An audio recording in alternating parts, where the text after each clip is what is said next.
ভাইরা, ওলামায়ে কেরামের মধ্যে মত পার্থক্য থাকবে, এটা স্বাভাবিক। মতের ভিন্নতা থাকবে, এটা কি স্বাভাবিক না অস্বাভাবিক? শুধু ওলামায়ে কেরাম কেন, আমাদের নিজেদের মধ্যে মতের ভিন্নতা আছে না নাই? আছে। স্বামী স্ত্রী দুইজন সংসার করতে গেলে হাজারো বার একজন আরেকজনকে ভালোবাসি ভালোবাসি জিকির করতে করতে মুখে ফেনা তোলার পরও দেখা যায় হঠাৎ করে ইউক্রেন রাশিয়ার মতো যুদ্ধ বেঁধে যায়। যায় কি যায় না?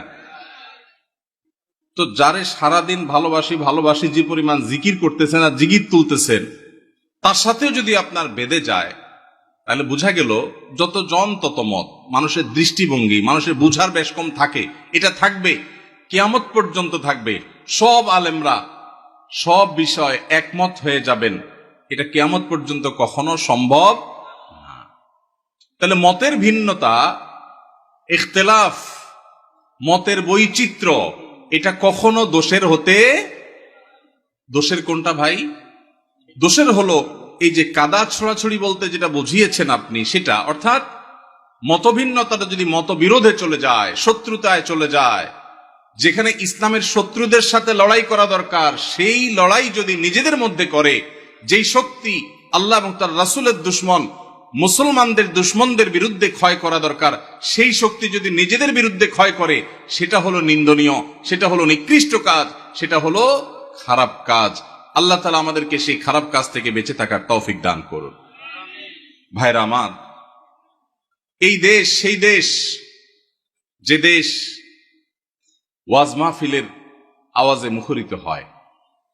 এই মাটি সেই মাটি, যে মাটিতে কনকনে শীতের মধ্যে প্যান্ডেলের বাইরেও অগণিত মানুষ ঘন্টাকে ঘন্টা দাঁড়িয়ে নিজের পকেটের টাকা খরচ করে এসে মাহফিল শোনেন। লক্ষ্মীপুর থেকে এই মাহফিলে এসেছেন, দেখা করেছেন আমার সাথে। চাঁদপুর থেকে এসেছেন, আমার সাথে দেখা করেছেন। আরো হয়তো অনেকে অজানা আমার ভাইয়েরা দূর দূরান্ত থেকে এসেছেন। আপনাদেরকে কি এই ঢুলিপড়া ঐক্য পরিষদের ভাইয়েরা সবাইকে পথ ভাড়া দিছে?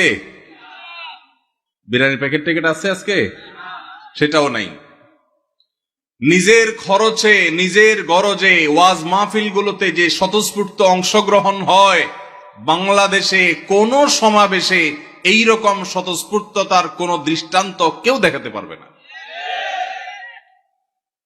সেই দেশে, সেই মাটিতে আমরা মুসলমানরা সামান্য কিছু বিদেশিদের দালাল, তাদের এজেন্ডা এই দেশের মাটিতে, এই দেশের মানুষের খেয়ে যারা বাস্তবায়ন করে, তাদের কাছে আমরা অনেকটা গোলামীর জিঞ্জিরে আবদ্ধ হওয়ার মতো আবদ্ধ হয়ে আছি আজ 50টা বছর।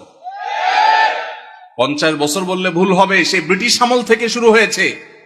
দ্বীন এবং ইসলামকে কোণঠাসা করে একঘরে রাখার এক অপচেষ্টা, নীল নকশা এদেশে প্রতিনিয়ত বাস্তবায়ন করা হয়। এদেশের শিক্ষাক্রমে, পাঠ্যপুস্তকে এদেশের আপামর সাধারণ ধর্মপ্রাণ মানুষের চিন্তাধারার প্রকাশ আপনি সচরাচর দেখতে খুব কম পাবেন না। এদেশের সংবিধানে, এদেশের আইনে, এদেশের মিডিয়াতে, এদেশের আদালতে, এদেশের বিভিন্ন জায়গায় গণমানুষের আকাঙ্ক্ষা বলতে যা, সেটা খুব বেশি প্রতিফলিত হতে দেখবেন না। দেখবেন যে সব এজেন্ডা বাস্তবায়ন, বিভিন্ন জিনিস পুশ করানোর চেষ্টা, এত এত শয়তানি চক্রান্ত যেই মাটিতে চলে, সেই মাটিতে ইসলামপন্থীরা পরস্পর কাদা ছড়াছড়ি করবে, এর চাইতে নির্লজ্জতা, এর চাইতে দুঃখজনক ঘটনা মুসলমান জাতির জন্য আর কি হতে পারে? আল্লাহ তাআলা আমাদেরকে ভিন্ন ভিন্ন মত থাকা সত্ত্বেও পরস্পরের সাথে সৌহার্দ্যপূর্ণ সম্পর্ক বজায় রেখে, ভিন্ন ভিন্ন চিন্তা থাকা সত্ত্বেও কাঁধে কাঁধ মিলিয়ে, হাতে হাত মিলিয়ে যার যার আল্লাহ এবং তার রাসূলের পথে আহ্বানের মিশনকে আল্লাহ তাআলা সাকসেস করার তৌফিক দান করুন। ভাইরা আমার, সাপ যখন এসে যায়, যার হাতে যা থাকে সে তা নিয়ে ঝাঁপিয়ে পড়ে। কিভাবে সাপের ক্ষতি থেকে বাঁচা যায়, ঠিক না ঠিক? আমাদের উচিত, আমরা যে যেই মতের হই, যে যেই পথের হই, আমাদের কমন শত্রু, আপনার শত্রু, আমার শত্রু, ওনার শত্রু, সবার শত্রু যারা যারা আমাদের শত্রু হওয়ার ব্যাপারে কোনো ভিন্ন মত নাই, তাদেরকে আপনি আপনার মতো, আমি আমার মতো, উনি ওনার মতো, তাদেরকে দমনের পিছনে লেগে যাই। আমাদের নিজেদের পেছনে ছিদ্র খোঁজার কাজটা আল্লাহর ওয়াস্তে বন্ধ করে দিই। আমরা যারা সাধারণ মানুষ আছি, আমরা পাড়া মহল্লা থেকে ভিন্ন মতের, ভিন্ন দলের, ভিন্ন চিন্তার মুসলমান ভাইয়ের সাথে কাঁধে কাঁধ মিলিয়ে চলা শিখবো তো ইনশাআল্লাহ। মনে রাখবেন, মতের ভিন্নতা আছে, থাকবে। মতের ভিন্নতা থাকে যদি 10টা বিষয় নিয়ে, মতৈক্য আছে 100 বিষয় নিয়ে। ঠিক না ঠিক? শুধু নামাজের কথাই যদি বলেন, নামাজের কয়টা মাসআলা নিয়ে আমাদের সমাজে মত ভিন্নতা আছে? এর বিপরীতে মতৈক্যের বিষয় পাবেন আপনি অগণিত। মৌলিক আকীদা ঈমানের বিষয় যদি বলেন, আমাদের আল্লাহ এক, মুসলমানদের মধ্যে মত পার্থক্য আছে। অনেকে শুধু মত পার্থক্য দেখে সকাল বিকাল, সারাদিন শুধু দেখে যে হুজুরদের এত মত পার্থক্য। আমি কই, কত মত পার্থক্য? কি দেখেন আপনি এত? আমি তো দেখি না। নামাজ 5 ওয়াক্ত, এটা ইসলামের কি মেইন গুরুত্বপূর্ণ বিষয় না খুচরা বিষয়? সবচেয়ে গুরুত্বপূর্ণ বিষয়, তাই না? 5 ওয়াক্ত নামাজ 6 ওয়াক্ত না 4 ওয়াক্ত না, এই ব্যাপারে কোন আলেমের, কোন হুজুরের কোন ভিন্নমত আছে? তাহলে আমাদের আল্লাহ এক, এটা নিয়ে কোনো ভিন্ন মত নাই। আমাদের নামাজ 5 ওয়াক্ত, এটা নিয়ে কোনো ভিন্ন মত নাই। ইসলামের রোকন 5টা, ভিন্ন মত নাই। আমাদের হজ করতে হবে বাইতুল্লাহ গিয়া, অন্য কোথাও না, ভিন্ন মত নাই। রমজান মাসে রোজা রাখতে হবে, ভিন্ন মত নাই। বাবা মার সদাচরণ করতে হবে, ভিন্ন মত নাই। আমাদের রাসূল এক, সেটা নিয়েও ভিন্ন মত নাই। আমাদের মৌলিক যত জায়গা আছে, মেইন যত জায়গা আছে, তার সবগুলোতে আপনি দেখবেন কোনো ভিন্ন মত নাই।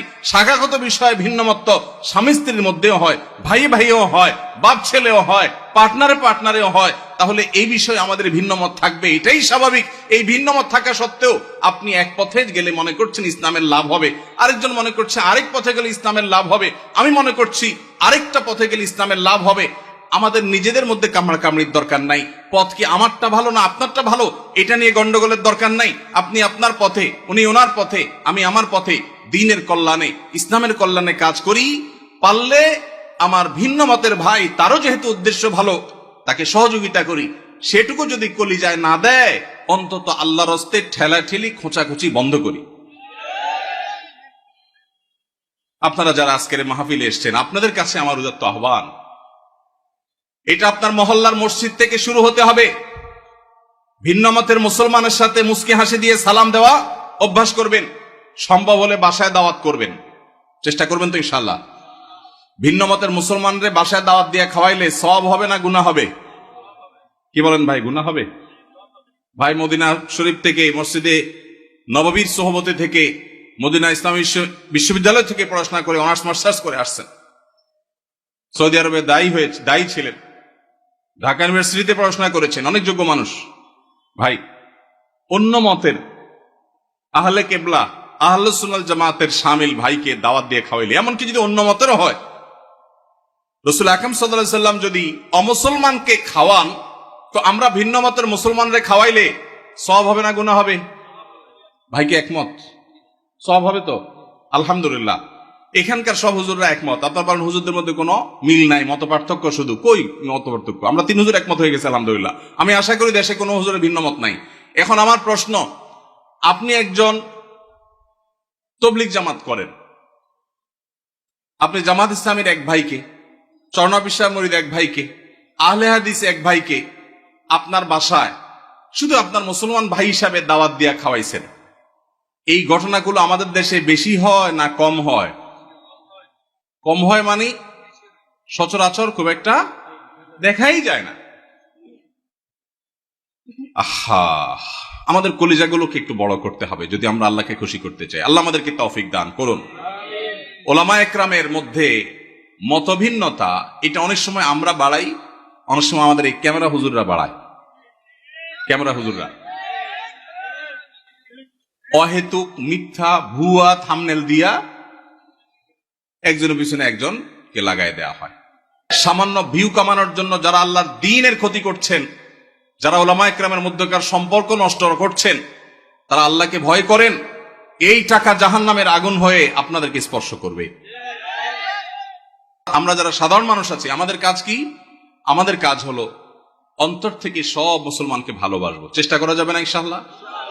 আমি আমার কাজ করব, ভালোবাসবো সবাইকে। কাজ আমি যেটাকে সঠিক মনে করছি সেটাই করব, কিন্তু আমার ভালোবাসা হবে সব মুসলমানকে। ঠিক আছে না ইনশাআল্লাহ? সব আহলে কিবলাকে, সব আহলে সুন্নাহ ওয়াল জামাতকে। আল্লাহ তাআলা আমাদের সবার দিলগুলোকে বড় করার তৌফিক নসিব করুন। আলহামদুলিল্লাহ, উলামায়ে কেরাম যুগের চ্যালেঞ্জ উপলব্ধি করতে সক্ষম হচ্ছেন। আমরা দেখতে পাচ্ছি চতুর্দিকে আলহামদুলিল্লাহ ভিন্ন ভিন্ন মতের উলামায়ে কেরাম একই মঞ্চে আলোচনা করছেন, উঠছেন, দেখা সাক্ষাৎ হচ্ছে। এটা একটা ভালো ইন্ডিকেটর, এটা ভালো আলামত।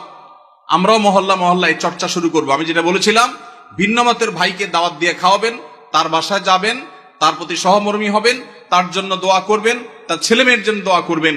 এর মাধ্যমে নিজেদের মধ্যে সম্প্রীতি এবং সৌহার্দ্য বাড়বে। আল্লাহ আমাদেরকে তৌফিক দান করুন। এরপরে প্রশ্ন, আজকাল হাই ভলিউমে গান শোনাটা ফ্যাশনে পরিণত হয়েছে, এটা থেকে কিভাবে পরিত্রাণ পেতে পারি আমরা?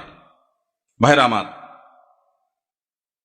হাই ভলিউমে যারা গান শুনে তারা আসলে কি গান শুনে না শোনায়?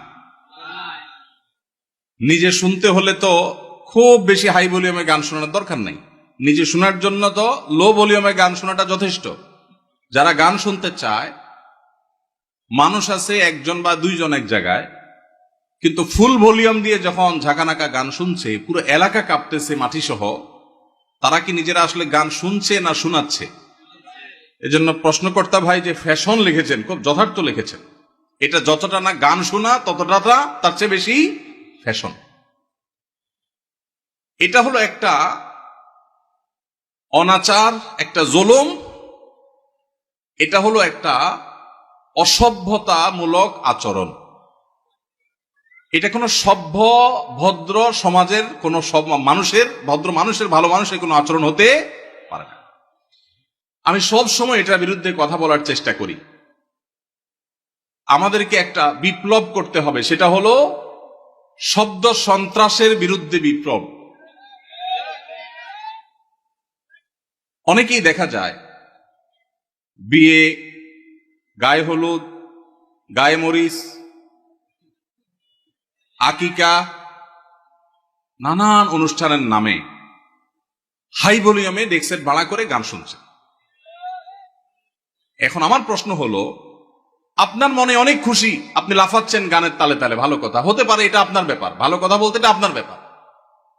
কিন্তু আরেকজন হয়তো অনেক মনে কষ্টে আছে, তার অনেক চিন্তা দুশ্চিন্তা, কোনো কারণে পেরেশানি, হয়তো অসুস্থ বাবাকে নিয়ে বসে আছে, কিন্তু পুরো এলাকাকে আপনি প্রকম্পিত করছেন বাজ বিচার করা ছাড়া। তাহলে যে বেদনায় আছে, তার বেদনাটা আপনার গানের আওয়াজে আরো বাড়াই দিবে। এটা কোনো ন্যূনতম কমন সেন্স আলা মানুষের কাজ হতে পারে? কিন্তু দুঃখ লাগে যখন দেখি আমাদের অনেক স্কুল কলেজ পড়ুয়া, বিশ্ববিদ্যালয় পড়ুয়া, শিক্ষিত যুবকেরা এই কাজটা করে। এটা তো একজন শিক্ষিত মানুষ দ্বারা কখনো হতে পারে না, যে আমি উচ্চ ভলিউমে, হাই ভলিউমে গানের আওয়াজে আশপাশে মানুষকে অতিষ্ঠ করব, মানুষ কষ্ট পাবে, মোবাইলে কথাটা পর্যন্ত বলতে পারবে না। এটা কোন সভ্য সমাজে গ্রহণযোগ্য হতে পারে না। ভাইরা আমার, যাদের বিয়েতে হাই ভলিউমে গানের আওয়াজ বাজায়, তাদের অনেককে বলতে শোনা যায় যে আসলে আমি নিজেও এগুলো পছন্দ করি না। তাহলে কেন হয়? ভাতিজা ভাগিনারা, ছোট ভাইরা একটু তারা চায়, শখ করছে ওরা। ভাতিজা ভাগিনারা কি করছে? শখ করছে। বিয়ে করবেন জীবনে একবার না দুইবার? একবার। কাদের কাদের দুইবার করার নিয়ত আছে? হাত তোলেন। মাশাআল্লাহ, ঘুমেছিল এরা মনে হয়। ঠিক আছে ভাই, বিয়ে যেহেতু একবারই করবেন বেশিরভাগ মানুষ, সে একটা বিয়ে হোক আদর্শ বিয়ে, সে একটা বিয়ে হোক স্মরণীয় বিয়ে, ওই বিয়েতে মানুষের বদদোয়া আসুক, কেউ চান? তাহলে ভাতিজা ভাগিনা কেন, আরো কেউ যদি বলে, ছোট ভাইরাও যদি বলে, তাহলে সেই অনাচার আমরা করতে দেব না ইনশাআল্লাহ। ভাইরা আমার, এমনকি ওয়াজ মাহফিলের যে মাইক, এই মাইকগুলো কন্ট্রোলে যেন থাকে, এগুলো যেন নিয়ন্ত্রণে থাকে। আমরা সবসময় বলি, আমি বরাবরের মতো আহ্বান করি, আমি কেন, অন্যান্য আলেমরাও সবসময় বলেন যে ওয়াজ মাহফিলের মাইক যেন মানুষের বিরক্তির কারণ না হয়। শহরে এটা খুব বেশি নিয়ন্ত্রণ জরুরি। গ্রামে যেখানে মাহফিল হয়, পুরা গ্রামের মানুষ মাহফিল শোনার জন্য প্রস্তুত থাকে। দূর দূরান্ত থেকে নায়ুরীরা বাপের বাড়ি বেড়াইতে আসে, যখন মাহফিল হয় সবাই প্রস্তুত থাকে। তারপরও মাইকের আওয়াজটা যেন কারোর মোবাইলে কথা বলা অসম্ভব হয়ে যায় এই পর্যায়ে যেন না থাকে। ভলিউমটা যেন নিয়ন্ত্রণে থাকে, অন্তত যেগুলো প্যান্ডেলের বাইরে থাকবে যতটা সম্ভব। এবং গভীর রাত পর্যন্ত অন্য ধর্মের মানুষের, অসুস্থ রোগীদের, সকালবেলা স্কুলগামী বাচ্চাদের, মাদ্রাসাগামী বাচ্চাদের বা যাদের ডিউটি আছে তাদের যেন কষ্টের কারণ না হয়। আল্লাহ আমাদের সবাইকে দায়িত্বশীল আচরণ করার তৌফিক নসিব করুন। এরকম হাই ভলিউমে যখন গানের আওয়াজ হবে, আমি আপনাদের সবার কাছে উদাত্ত আহ্বান রাখতে চাই, পাড়ায় মহল্লায়, গাড়িতে, বাড়িতে, যেখানে দেখবেন যে হাই ভলিউমে কোনো গানের আওয়াজ দিয়ে মানুষকে অতিষ্ঠ করা হয়, কয়েকজন মানুষ মিলে গিয়ে সেই গান শোনা ভাইদের পিঠে হাতটা রেখে তাদেরকে স্নেহের পরশ দিয়ে বোঝাবেন, আমার আনন্দ যদি আরেকজনের বেদনার কারণ হয়, এটা কখনো সভ্য মানুষের আচরণ হতে পারে না। তাদের অনেকের সেন্স নেই। আমরা যদি কয়েকজন গিয়ে তাদেরকে বুঝাই, তাহলে আশা করা যায় এটা বন্ধ হবে ইনশাআল্লাহ। সবার চেষ্টা করবো তো ইনশাআল্লাহ। আমার জীবনে আমি বহুবার এই কাজটা করেছি, আল্লাহ আমাকে তৌফিক দিয়েছেন। বহুবার গভীর রাতে আওয়াজ শোনা যাচ্ছে গানের, আমি একা নেমে গেছি। এমনও হয়েছে গিয়ে যারা গানের আওয়াজে সবাইকে অতিষ্ঠ করছে তাদের হাতে পায়ে ধরে সেটা থামিয়েছি। আমরা যদি সবাই জাগ্রত হই, সবাই যদি দাঁড়িয়ে যাই, তাহলে এই অনাচার করা মানুষের সংখ্যা সমাজে হাতে গোনা কিছু, ইনশাআল্লাহ এই অনাচার বন্ধ হয়ে যাবে। ঠিক কিনা বলেন?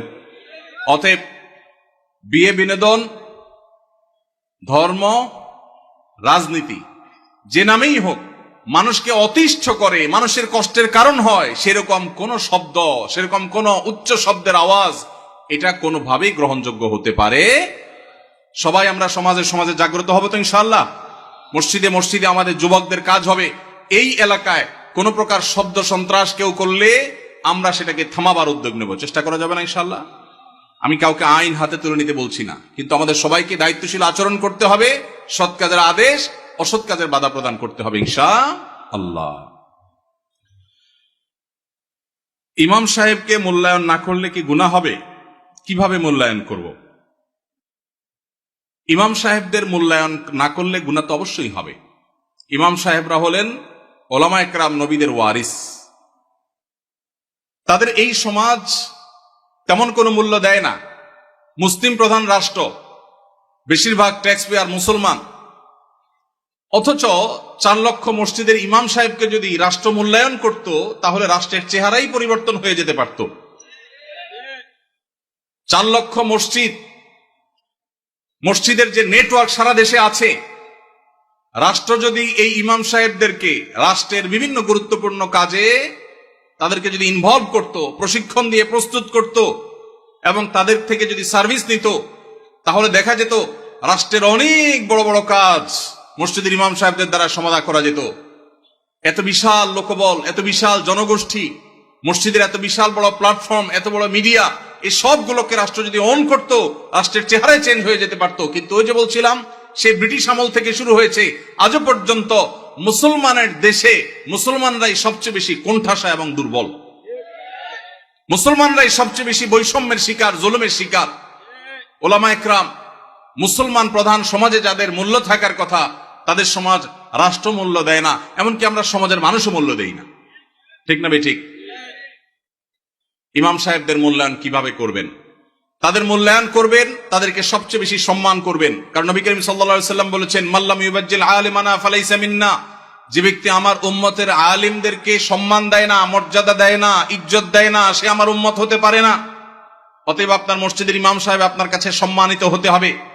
কমিটির লোক, মুসল্লি ভাইয়েরা তাদেরকে চাকরের মতো আচরণ করতে পারবেন না, তাদেরকে শ্রদ্ধা করবেন। তারা নেতার মতো মর্যাদা দিবেন, তাদের সঠিক কথাগুলো বলার অধিকার দিবেন, সুযোগ দিবেন, তাদের মিম্বরে স্বাধীনভাবে কথা বলার সুযোগ দিবেন, তাদের গলা চিপে ধরতে কাউকে দিবেন না। ইমাম সাহেবরা তাদের সম্মানজনকভাবে চলার মতো বেতন দিবেন, সম্মানে দিবেন, থাকার ব্যবস্থা করবেন। কারণ তারা অন্য কোনো কাজে এঙ্গেজ হতে পারেন না, ইমামতি করতে গিয়ে তারা এখানে এঙ্গেজ থাকতে হয়। অতএব তাদের জীবনযাপন যেন সম্মানজনকভাবে হয়। পৃথিবীর অন্য যে কোনো মুসলমান দেশে, পৃথিবীর অন্য যে কোনো মুসলমান প্রধান দেশে মসজিদের ইমাম সাহেবরা আমার ক্ষুদ্র জ্ঞান অনুযায়ী বাংলাদেশের ইমাম সাহেবদের চাইতে ভালো অবস্থানে আছে অর্থনৈতিকভাবে। দুর্ভাগ্য আমাদের দেশে মানুষের, যে আমাদের দেশে মানুষের অনেক ভালো ভালো গুণ থাকলেও মসজিদে ইমাম খতিব সাহেবদের সম্মানী, তাদের বেতন ভাতা এগুলো দেওয়ার ব্যাপারে আমাদের বেশিরভাগ মসজিদ কমিটির লোকেরা কার্পণ্য করে। মনে করে ইমাম সাহেবের বেতন আবার 20-30 হাজার টাকা, এত টাকা দিয়ে উনি কি করবে? এই এলাকায় যে সমস্ত ইমাম সাহেবরা আছেন, আমি কি কাউকে দেখতে পারি কেউ আছেন ইমাম সাহেবরা? কোথায়? আপনার বেতন কত ভাই? পুরুষের নাকি বেতন জিজ্ঞেস করলে এটা নাকি আয়ব, আপনি মনে কষ্ট নিয়েন না, এটা শুধু একটু বোঝার জন্য। কত? আপনি ইমাম, আপনি ইমাম, আপনার কত? দোনোজনের 7,000 7,000। কোন এলাকার আপনারা? ওনাদের বাইরের মসজিদ। আপনি কোন মসজিদের ইমাম? বড় মসজিদ নাম কি? পশ্চিম পাড়া বড় মসজিদ। পশ্চিম পাড়া বড় মসজিদের কমিটির লোকজন কারা আছেন? কোন মসজিদ? কই? উনি পূর্বপাড়া। হ্যাঁ, পূর্বপাড়া মসজিদের মসজিদ কমিটির লোকেরা কেউ ভাই আছেন? হাত তোলেন, হাত তোলেন, হাত তোলেন, নাহলে আশপাশের লোকজন বাইর করে দিবে কিন্তু। হাত তোলেন। আছে পূর্বপাড়া কেউ আছে? আছে? থাক, আমরা ওনাকে দেখাতে চাই না। আছে? পশ্চিম পাড়ার আছেন? আছেন। আর ইমাম সাহেব নাই? কই কই ভাই ইমাম সাহেব, আপনি কোন পাড়ার? একটু দাঁড়ান, কষ্ট করে একটু দাঁড়ান। কোন গ্রামের ইমাম আপনি? হ্যাঁ, মনোহরপুর। আপনার বেতন কত ভাই? 5,500। এই মনোহরপুরের মসজিদ কমিটির কেউ আছেন? মুসল্লি কেউ আছেন কিনা অন্তত? যারা আছেন হাত তোলেন তো। মুসল্লি কারা? কেউ হাত তুলবে না। কমিটির একজন পাওয়া গেছে মুসল্লি। আচ্ছা থাক। আর ইমাম সাহেব কে আছেন বলেন? আপনি ইমাম ভাই, আপনার বেতন কত? হ্যাঁ, মসজিদ থেকে বেতন কত বলতেছি?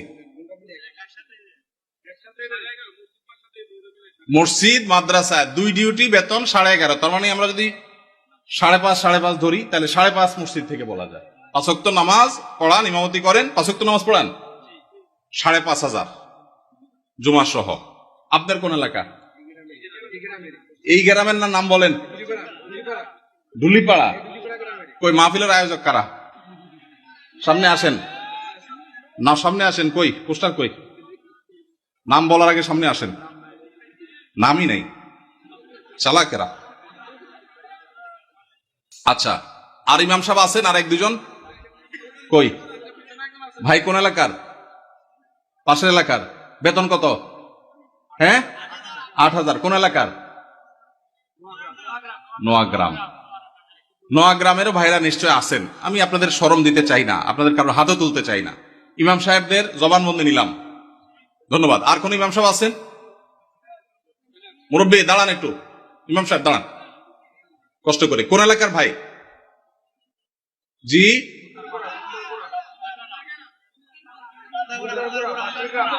এতজন বললে কেমনে বুঝবো? খুন্দারপাড়া, খুন্দারগড়া। ওকে, আপনার পাশের গ্রাম। আপনার বেতন কত ভাই? 6,000। বসেন ভাই রে। প্রশ্ন প্রসঙ্গে চলে আসলো, এতজন ইমামের জবানবন্দি আমরা নিলাম, হয়তো খুঁজলে আরো 10-20 জন ইমাম পাওয়া যাবে। অনেকে হয়তো চক্ষু লজ্জায় হাতটা উঠাচ্ছেন না, বলছেন না। ভাইয়েরা আমার, এটা আমাদের জন্য, বাংলাদেশের মানুষের জন্য লজ্জা, অনেক বড় লজ্জার বিষয়। পৃথিবীর অন্য যে কোনো দেশের সাথে আপনি যদি তুলনা করেন, শুধু সৌদি আরবের কথা যদি বলি, আমি 10 বছর সৌদি আরবে ছিলাম। আমাদের শেখ সাইফুল্লাহ মামুন ভাই দীর্ঘদিন সৌদি আরবে ছিলেন। সৌদি আরবের সকল মসজিদের ইমাম সাহেবরা ইমামতি করে যেই সম্মানী পান, সেটা এভারেজে 5 থেকে 7,000 সৌদি রিয়াল। পাশাপাশি বাসা, বিশাল বড় বাংলো, সাধারণ বাসা না, বিরাট এরিয়া নিয়ে বাংলো। এইটা হলো তাদের এক্সট্রা ডিউটি, এক্সট্রা ইনকাম প্রত্যেক ইমাম সাহেবের। এমনকি মক্কার মসজিদে হারামের ইমাম এবং মুয়াজ্জিন, মসজিদে নববীর ইমাম এবং মুয়াজ্জিন সবাইরই এই পেশার বাইরে তাদের আরেকটা মূল পেশা আছে। যারা খুব বেশি শিক্ষিত তারা বিশ্ববিদ্যালয় শিক্ষক। যেমন মসজিদে হারাম মক্কার যদি বলেন একজন একজন করে সমস্ত ইমামদের কথা বলা যাবে, প্রায় যে সবাই প্রায় কোনো না কোনো হয় আদালতে বিচারপতি, আর না হলে কোন বিশ্ববিদ্যালয়ের প্রফেসর। এটা মসজিদে হারাম শরীফের ইমামদের কথা বলতেছি, সব পিএইচডি হোল্ডার, বড় বড় আলেম, হয় জাজ, জাস্টিস অথবা বিশ্ববিদ্যালয় শিক্ষক। হারাম শরীফের একজন মুয়াজ্জিন, দুইজন মুয়াজ্জিনের অফিসে আমি গিয়ে সাক্ষাৎ করেছি, আপনিও ছিলেন সাথে, শেখও ছিলেন সাথে। এক বাংলাদেশি ওই মুয়াজ্জিন সাহেব হারাম শরীফের মুয়াজ্জিন, ওনার খেদমত করে। আমাকে বলে যে, আমরা হোটেলে ছিলাম, বলো যে ভাই আমি তো হারামের মুয়াজ্জিনের খেদমত করি, ওনার অফিসে চাকরি করি, টি বয়, বাংলাদেশি ভাই। বলে যে ওনাকে বলছি যে আমার দেশে এক হুজুর আসছে, ওমরা করতে, দেখা করতে যাবেন কেন? হারাম শরীফের মুয়াজ্জিনের সাথে দেখা করাও তো সৌভাগ্যের বিষয়, চলেন যাই। গেলাম, যায় দেখি একটা কোর্টে উনি একটা সাধারণ একটা ডেস্কে চাকরি করেন, হারামের মুয়াজ্জিন। আমরা যদি বাইতুল মুকাররমের মুয়াজ্জিন হইতাম তো আমাদের ঠেলায় তো মানুষই টিকতো না, আবার চাকরি করা। হারামের মুয়াজ্জিন, যে বেতন, যে প্রটোকল, যে সম্মান, আবার চাকরি করা লাগে, কিন্তু করতেন। পাড়া মহল্লার যে সমস্ত মসজিদের ইমামরা, মুয়াজ্জিনরা, তারা সবাই হয় পুলিশে চাকরি করে, আর না হলে কোনো স্কুলে তারা শিক্ষকতা করেন। বেশিরভাগ এই দুই ক্যাটাগরিতেই থাকেন। আমি সৌদিতে যে বাসায় ছিলাম, আমার বাসার পাশের মসজিদ, যে মসজিদে 5 ওয়াক্ত নামাজ আমি জামাতে পড়ার সুযোগ পেতাম, সেই মসজিদের ইমাম সাহেব, তিনি বিরাট বড় শিল্পপতি, অনেক ব্যবসা প্রতিষ্ঠান তার, অনেকগুলো বড় বড় চেইন সব super market, Dahiya super market নাম, বিরাট নাম করা দাম্মাম। ভাইরে, ইমাম সাহেবদের অন্য বড় বড় চাকরি এবং ব্যবসা থাকার পরও মসজিদ থেকে তাদেরকে বাংলো এবং বিরাট বড় সম্মানে দেয়া হয় সৌদি আরবে। আপনি বলবেন সৌদি আরব মানুষের বেতন অনেক বেশি, বেতন অনেক বেশি এই জন্য বাড়ি অনেক বড়টা দেয়, বেতন অনেক বেশি এই জন্য টাকা বাংলাদেশি টাকায় 1.5 লাখ 2 লাখ দেয়, এটা হলো সেকেন্ড ইনকাম, তার ফার্স্ট ইনকাম আরেকটা আছে। তাই বলে আপনি 5-6 হাজার টাকা দিবেন? ঢাকা শহরের কাজের বুয়াদের বেতনও 5-6 হাজার টাকা নেয় অনেক বাসা। ঢাকা শহরের কাজের বুয়ারাও মাসে 10,000 15,000 টাকা কামাই করে। ঢাকা শহরে কোন দারোয়ানের বেতন 5,000-6,000 টাকা নাই, কোন পিয়নের বেতন 10,000 টাকার নিচে নাই। সেখানে কুমিল্লা শহরের কাছে, এটা সদর থানা এবং শহরের কাছে, এই জায়গায় 5-7 হাজার টাকা আজকালকার বাজারে চাউলের টাকা জোগাড় করা হতো কঠিন হয়ে যায়। এই ইমাম সাহেব আবার যখন কোন একটা কাজ করতে যাবেন ইমামতির পাশাপাশি, বলবে হুজুর আমাদের দুনিয়াদার হয়ে গেছে, হুজুরদের দুনিয়ার লোভে ধরছে। এক বেটা, তার মসজিদের মুসল্লিরা ইমাম সাহেবকে এরকম খোঁচাইতো, বেতন দেওয়ার নাম নাই, ইমাম সাহেব আর কিছু করলে ডিস্টার্ব করত। তো ওই মসজিদে একজন ভালো মানুষ ছিল, উনি বললেন হুজুর আপনাকে আমি ওই যে মুসিরা যে জুতা পলিশ টলিশ করে ওরকম একটা বাক্স কিনে দেব, সাথে রং টং যা লাগে, ডাস্টার, ব্রাশ, এগুলো সব দিয়ে দিব। আপনি ইমামতি করে মসজিদে নামাজ পড়ানো শেষ হলে মসজিদের বাহিরে এসে ওইটা নিয়ে বসে যাবেন এবং মুসল্লিদেরকে বলবেন ভাই আপনাদের জুতাগুলা দেন, যার যার পলিশ করা লাগে আমি করবো, আপনারা আমার টাকা দিয়ে। ইমাম সাহেব চুপ বড় বড় হয়ে গেছে, কি বলে রে বেটা? বলে ভাই আপনি কাজটা যদি করেন, মুসল্লিরা বাইর হয়ে যেটা সিসি করবে, আরে হুজুর এটা কি করছেন? তো ওইটাকে বলেন যে ভাই এই জুতা যদি আমার কাছে দিতে আপনার লজ্জাবোধ হয়, আপনার কাছে যদি অপমান বোধ হয়, তাহলে জুতা আমার কাছে নিয়ে আপনার নিজের গালে নিজে মারা উচিত। আমি বলছি না যে আক্ষরিক অর্থে ইমাম সাহেবকে ওইটা মারতে তিনি বলেছেন। অনেক আগে ঘটনা কোথাও শুনেছি, সত্য হতে পারে, রূপক হতে পারে, কিন্তু এই গল্প আমাদের শিক্ষা দেয়। আমাদের মসজিদের ইমাম সাহেবদের, মুয়াজ্জিন সাহেবদের সম্মানে আমরা দিতে চাই না, মাহফিল করে বক্তার জন্য মোটা অঙ্কের হাদিয়া রেডি রাখি। আপনারা বলবেন হুজুর আপনিও তো মোটা অঙ্কে নিয়েই যাবেন, ওয়াজ তো করতেছেন। ভাই আমাকে মোটা দেখ, চিকন দেখ, না দেখ, এটা নিয়ে আমার মাথা ব্যথা নেই আলহামদুলিল্লাহ, এবং আল্লাহর মেহেরবানিতে এটা নিয়ে আমার কোনো প্রত্যাশাও নাই আল্লাহর ফজলে। কিন্তু মাহফিল আয়োজকদেরকে বলতে চাই, যারা মাহফিল আয়োজন করেন, লক্ষ লক্ষ টাকা যদি মাহফিল পিছনে খরচ করতে পারেন, ইমাম সাহেবদের বেতন কেন 15,000 20,000 টাকা হতে পারে না? এই দেশে বিভিন্ন শ্রেণী পেশার মানুষদের বেতনের সর্বনিম্ন স্কেল বা একটা স্কেল ঠিক করে দেওয়া হয়। আমি দাবি করতে চাই আমাদের রাষ্ট্রের উচিত, রাষ্ট্র নিজে ইমাম সাহেবদেরকে মূল্যায়ন করতে না পারলেও মিনিমাম যেন তাদের একটা সমাজে সম্মানজনকভাবে চলতে পারে, সেজন্য তাদের একটা সম্মানজনক বেতনের স্কেল ঘোষণা করা হোক। আর সমাজের যারা বিবেকবান মানুষ, আল্লাহর হস্তে তারা ইমাম সাহেবদের সম্মান দেওয়া, মর্যাদা দেওয়া শিখবো তো ইনশাআল্লাহ। আপনারা এলাকার মানুষ যারা আছেন, প্রশ্ন প্রসঙ্গে হয়তো আপনাদের ইমাম সাহেবদের বেতনগুলো আমরা জানতে পারলাম, আপনারা মনে কষ্ট নেবেন না, আপনাদেরকে ছোট করা আমার উদ্দেশ্য না। আমার উদ্দেশ্য হলো আমাদের বিবেকগুলোকে জাগ্রত করা। কোন মসজিদ কমিটির লোকজন যদি এখানে থাকেন, তাহলে আমি আপনাদেরকে বলবো, এমনকি মুসল্লি ভাইরা যারা আছেন তাদেরকে বলবো, মসজিদে গিয়ে এটা নিয়ে দাবি তুলবেন, ইমাম সাহেবের সম্মানজনক বেতন নিশ্চিত করতে হবে ইনশাআল্লাহ। কোন মুসলমান সমাজে এটা হতে পারে না। সৌদি আরবের কথা আমি বলেছি, সৌদি আরবেরটা আমি কাছে থেকে দেখেছি, এই জন্য আমার মনে হয় না পৃথিবীর অন্য কোনো মুসলমান সমাজে মানুষের গড়ে একজন রিক্সাওয়ালাও 10,000-এর বেশি ইনকাম করে, সেই সমাজে ইমাম সাহেবের বেতন 4,000 5,000, এটা কোনোদিন গ্রহণযোগ্য হতে পারে না। আপনাদের এই ঢুলিপাড়ায়, কুমিল্লায় আপনারা যদি সারাদিনে আর কোনো কাজ না, একটা কাজই শুধু করবে, এরকম একজন অশিক্ষিত শিক্ষা বঞ্চিত মানুষকেও নিয়োগ দেন, তারপরও তো 4-5 হাজার টাকায় পাবেন না। কিভাবে একজন ইমামকে আপনারা 5,000 টাকা বেতন দেন? কোন মসজিদের দায়িত্বশীল ভাইরা আছেন যে আপনারা তওবা করবেন যে ইমাম সাহেবের বেতন 10-এর উপরে উঠাবেন? কেউ আছেন? থাকলে, পার্টিকুলার কেউ থাকলে বলেন। কেউ আছেন? সভাপতি সাহেব, সেক্রেটারি সাহেব যদি থাকেন যে আলোচনা করবেন, অন্তত এ ওয়াদা করবেন। আপনি কোন মসজিদের নাম বলেন? নোয়াগ্রাম। এখন বর্তমান বেতন কত ইমাম সাহেবের? করছেন যেহেতু জিজ্ঞেস করি। 7,000। এখন নিয়ত করছেন কত দিবেন? 25 সাল থেকে। 25 সাল মানে এখন তো 25 শুরু হয়ে গেছে। 10-এর প্রস্তাবনা আছে। মাশাআল্লাহ মাশাআল্লাহ। ভাইয়ের মসজিদ কোন এলাকা? নোয়াগ্রাম চৌধুরী বাড়ি। আপনি কি কমিটির? ভাই কমিটি সেক্রেটারি। ওনার মসজিদের ইমাম সাহেবকে ওনারা এই মাস থেকে 10,000 টাকা দেওয়ার নিয়ত করেছেন, বলেন আলহামদুলিল্লাহ।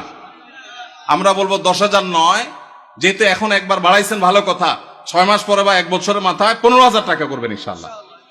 যখন ওরা সেটারও নিয়ত করবেন। নোয়াগ্রামের ভাইয়েরা আপনারা দেখে শুনে রাখেন, কিন্তু রাগ করেন নাই তো আবার? জাযাকাল্লাহ খাইর। আর কোন কমিটির ভাইরা আছেন যে নিয়ত করবেন, নিয়ত চেঞ্জ করবেন? বলেন দেখি, বলেন। আজকে ভিন্ন কালেকশন হোক, বউ কালেকশনই তো করলাম। ভাই কোন মসজিদে বলেন? জি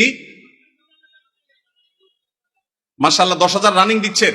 একটা ভালো উদাহরণ পাওয়া গেল, মাশাআল্লাহ মাশাআল্লাহ, ভালো উদাহরণ আছে। কোন এলাকার? আলমপুর। কিন্তু 10,000 টাকা তো যথেষ্ট না ভাই। কবে নাগাদ আনুমানিক একটা আইডিয়া দেন না, আইডিয়া দেন না। আলাপ করলেই তো দিবেন, আপনি তো একা দিবেন না। অন্তত প্রস্তাবনা দিয়ে, যে মাহফিল থেকে হুজুররা প্রস্তাবনা দিছে, অন্তত 15,000-এর ভিতরে রাখেন, 12 থেকে 15 ভিতরে ইনশাআল্লাহ। কবে নাগাদ? আলোচনা সাপেক্ষে। ঠিক আছে। আপনি মসজিদ কমিটির কি? সেক্রেটারি সাহেব। মাশাআল্লাহ, আল্লাহ সেক্রেটারি সাহেবকে তৌফিক দান করুন, বলুন আমিন। একটা ভালো দৃষ্টান্ত। ভাইরা 10,000 দিচ্ছেন, মাশাআল্লাহ, কিন্তু 10,000 যথেষ্ট না ভাই। 10,000 যথেষ্ট হতে পারে না। আল্লাহ তাআলা আমাদেরকে উলামায়ে কেরামের, মসজিদের ইমাম সাহেবদের মূল্যায়ন করার তৌফিক নসিব করুন। আমি ভাই একাধিক মাহফিলে এমন ঘটেছে যে মসজিদে গিয়ে ইমাম সাহেবদের বেতন কম, এটা ব্যক্তিগত আলোচনা জানতে পেরেছি। আমি আমার মতে করে কমিটির ভাইদেরকে দাওয়াত দিয়েছি এবং বোঝানোর চেষ্টা করেছি, আমরা মাহফিলের জন্য যদি লাখ লাখ খরচ করতে পারি, কেন ইমাম সাহেবদের দিতে পারবো না? আল্লাহ আমাদেরকে তৌফিক দান করুন। রাসূলের জামানার সাথে আমাদের মসজিদের কার্যক্রমের কোনো পার্থক্য আছে কিনা? ইমামদের কি কি ভূমিকা পালন করা দরকার? রাসূল করিম সাল্লাল্লাহু আলাইহি ওয়াসাল্লামের যুগে তার হাতে গড়া মসজিদগুলো, সাহাবাদের হাতে গড়া মসজিদগুলোর একটা বড় বৈশিষ্ট্য ছিল, সেগুলো শুধু নামাজের ঘর ছিল না, সেটা ছিল কমপ্লিট প্যাকেজের নাম। একটা মুসলিম সমাজের যা যা দরকার তার সব কিছুর আয়োজন মসজিদ থেকে করা হতো। সেখানে দারিদ্র বিমোচনের কাজ হতো। কারো পারিবারিক কলহ হলে নবী সাল্লাল্লাহু আলাইহি ওয়াসাল্লামের কাছে আসলে তিনি সেটা মীমাংসা করতেন। এই ঘটনা বহু আছে। কোন মানুষ ক্ষুধার্ত, তিনি এসে নবীজির কাছে সাহায্য চেয়েছেন, তার জন্য নবী সাল্লাল্লাহু আলাইহি ওয়াসাল্লাম সাহায্য তুলেছেন, সেটাও আছে। আমাদের মসজিদগুলো থেকে নবী করিম সাল্লাল্লাহু আলাইহি সাল্লামের মতো সেই মসজিদের মতো আজ বহুমুখী কাজ হয় না। আমরা বেশিরভাগ মসজিদগুলোকে শুধু নামাজের ঘর বানিয়ে সীমাবদ্ধ রেখেছি। আমাদের মসজিদগুলোতে যুবকদের জন্য তেমন কোনো আয়োজন নেই। আমাদের মসজিদগুলোতে শিশুদের জন্য তেমন কোনো আয়োজন নেই। আমি আশ্চর্য হয়েছি ইউরোপের বিভিন্ন মসজিদে দেখে, যে অমুসলিম প্রধান দেশ, আমাদের বাংলাদেশি ভাইরা সেসব মসজিদ বানিয়েছেন, কিন্তু সেখানে দেখা গেছে শিশুদের জন্য আলাদা আয়োজন। আপনারা এখানে যারা আছেন, কয়টা মসজিদ আছে বলতে পারবেন যে আমাদের মসজিদে শিশুদের জন্য সুস্থ সাংস্কৃতিক চর্চার, আমাদের সমাজে মসজিদে বাচ্চাদের জন্য নামাজে আসলে বিনোদনমূলক, তাদের জন্য প্রণোদনামূলক ব্যবস্থা আছে? এরকম ব্যবস্থা আছে কয়টা মসজিদে ভাই? খুব একটা নাই। বরং উল্টা আরো ধমক দেয় বলে। মসজিদে আসলে ধমক দেওয়ার কালচার আছে, বন্ধ করতে হবে এই কালচার। মসজিদে বাচ্চারা টুকটাক ডিস্টার্ব করলে ধৈর্য ধারণ করতে হবে, বেশি ডিস্টার্ব করলে তাদেরকে সুন্দর করে বুঝাইতে হবে, অভিভাবককে বুঝাতে হবে আজকের শিশু আগামী দিনের মুসল্লি। নবী করিম সাল্লাল্লাহু আলাইহি সাল্লাম খুতবা দিচ্ছিলেন জুমার। হাসান বা হোসেন রাদিয়াল্লাহু তাআলা আনহুমা দৌড়ে আসছিলেন নানার দিকে, জামা পেঁচায়া শরীরের সাথে পড়ে গেছেন। নবীজি মিম্বর থেকে নেমে দূরে গিয়ে নাতিকে কোলে নিয়ে আবার এসে মিম্বরে দাঁড়ালেন। তারপর খুতবা কন্টিনিউ করলেন। আপনার মসজিদের ইমাম সাহেব করলে চাকরির কি হাল থাকবে বলেন? চাকরি থাকবে? নবী করিম সাল্লাল্লাহু আলাইহি সাল্লামের জায়গায় আমরা যদি হতাম তো বলতাম, মেয়েকে যে বলতাম, মা অন্তত আমার খুতবার সময়টা তো ধরে রাখবা। বলতাম কি বলতাম না? আমার নবী করিম সাল্লাল্লাহু আলাইহি সাল্লাম সেরকম কথা বলেছেন বলে জানা যায় না। তিনি সিজদা গেছেন জামাতে নামাজে, ভাই একাকি না, মসজিদে তিনি ইমামতি করছেন। তার পিঠের উপরে হাসান হোসেন যখন উঠে বসছেন, নবী সাল্লাল্লাহু আলাইহি ওয়াসাল্লাম আর তাদেরকে নামানোর জন্য কোনো কসরত করেন নাই। ওই অবস্থায় তিনি অপেক্ষা করছেন, সিজদার তাসবিহ বাড়াচ্ছেন, সময় যাচ্ছে। নাতির ঘোড়ায় চড়ার শখ পূরণ হওয়ার পর যখন পিঠ থেকে নামছে, তখন নবী সাল্লাল্লাহু আলাইহি ওয়াসাল্লাম মাথা উঁচু করছে। এরপরে নামাজ শেষে সাহাবীরা জিজ্ঞেস করছে, হে আল্লাহর রাসূল, আজকে সিজদা একটু লম্বা হয়েছে, ব্যাপার কি? কি কোনো ওহী আসলো নাকি বিশেষ কোনো নির্দেশ কি? তখন নবী সাল্লাল্লাহু আলাইহি ওয়াসাল্লাম বললেন, সেরকম কিছুই না, আসলে নাতি পিঠের উপর উঠেছিল, আমি তাকে নামাতে চাইনি, সে নেমেছে, তারপরে তিনি নবী সাল্লাল্লাহু আলাইহি ওয়াসাল্লাম মাথা উঁচু করেছেন। আমাদের ইমাম সাহেবদের যদি নাতি তো দূরের কথা, নাতিরে তো মানুষের একটা আদর করে, ছেলেও যদি আসতো বা নাতির জায়গায় আরো কিছু যদি আসে, পিঠের উপরে তার পরিবারে কোনো বাচ্চা আসতো, ইমাম সাহেবের চাকরি চলে যেত। ঠিক না ভাই? ঠিক ভাইরা আমার, যদি নবী সাল্লাল্লাহু আলাইহি ওয়াসাল্লামের পিঠে নাতি উঠার পরও নবী সাল্লাল্লাহু আলাইহি ওয়াসাল্লাম ফাতিমা রাদিয়াল্লাহু তাআলা আনহাকে এই কথা বলার কথা হাদিসে পাওয়া যায় না যে নামাজের পর নবী সাল্লাল্লাহু আলাইহি ওয়াসাল্লাম ফাতিমা রাদিয়াল্লাহু বসে বলেছেন। বললে সেটা অবশ্যই হাদিসে আসতো। নবী সাল্লাল্লাহু আলাইহি ওয়াসাল্লামের ব্যক্তিগত জীবনের যে সমস্ত বিষয় থেকে উম্মতের শিক্ষা আছে তার সবগুলো হাদিসে আসে। এরকম কোন হাদিস পাওয়া যায় না যে তিনি ফাতিমা রাদিয়াল্লাহু তাআলার কাছে যে বলেছেন, মা আমি মসজিদে ইমামতির দায়িত্ব পালন করছি, এই টাইমে তুমি নাতিকে ছেড়ে দিলা, তাকে এই টাইমটা ধরে রাখতে পারতা। নবীজি এরকম বলেছেন বলে কোনো প্রমাণ পাওয়া যায় না। এই জন্য বাচ্চাদের টুকটাক মসজিদে আসা, তাদের ডিস্টার্ব করা, এটাকে মুরব্বীরা, চাচাজিরা, বাবাজিরা আল্লাহর ওয়াস্তে হজম করে নিবেন। আপনারা যদি ধমক দেন তো মনে রাখবেন, এই বাচ্চা মসজিদ থেকে যদি দূরে সরে যায় আপনার ধমকের কারণে, সারা জীবনের জন্য আপনি গুনাহগার হয়ে থাকবেন। এদেশের একজন প্রথম সারির বড় আলেম, প্রথম 10 জনের একজন হবে, নাম বললে সবাই 100% মানুষ চিনে যাবেন, আমি নাম বলছি না। ওনার ছেলে মদিনা ইউনিভার্সিটিতে তখন পড়ে। আমাকে বলেছিল ব্যক্তিগতভাবে, ভাই আল্লাহ আমাকে আলেম বানিয়েছেন, মাদ্রাসা পড়িয়েছেন, ইউনিভার্সিটিতে পড়ালেখা করে অনার্স করেছি।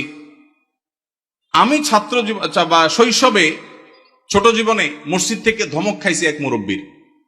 আমি মরণ পর্যন্ত ভুলবো না আমার মনে কতটা আঘাত সেটা এঁকে দিয়েছে। বহু ধমক জীবনে খেয়েছি, কিন্তু ওই ধমকটা ভুলবো না।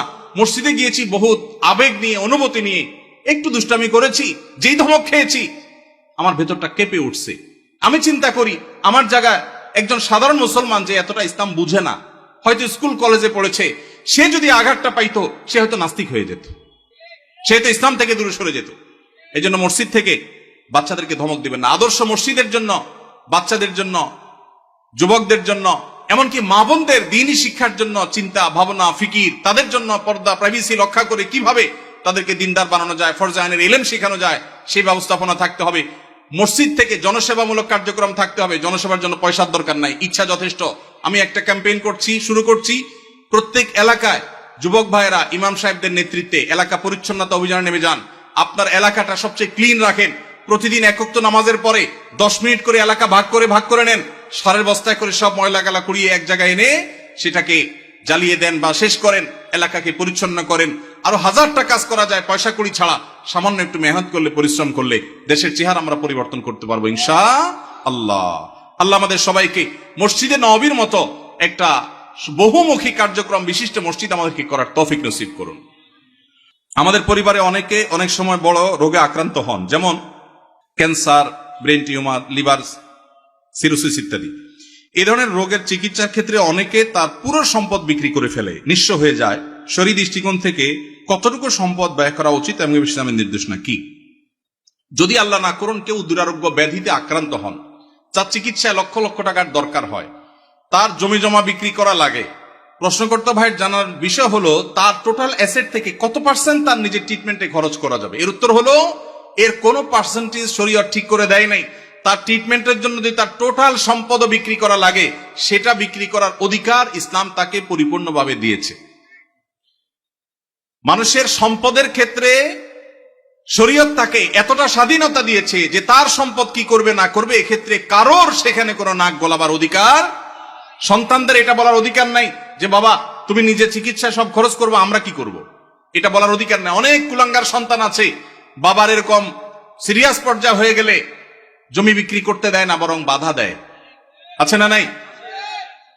মনে রাখবেন, বাপদাদার সম্পদ দিয়ে মানুষ ধনী হয় না, হলেও সেটা সাস্টেইন করে না, টেকসই হয় না। মানুষ নিজস্ব চেষ্টায় আল্লাহর অনুগ্রহে ধনী হয়। বহু বড় লোকের ছেলেরা একসময় রাস্তায় মানুষের কাছে হাত পাততে হয়। এজন্য বাবার সম্পদ, মায়ের সম্পদ, সেগুলোর জন্য কামড়াকামড়ি করা, তাদের হক নষ্ট করা, এগুলো আমাদের মূর্খতা।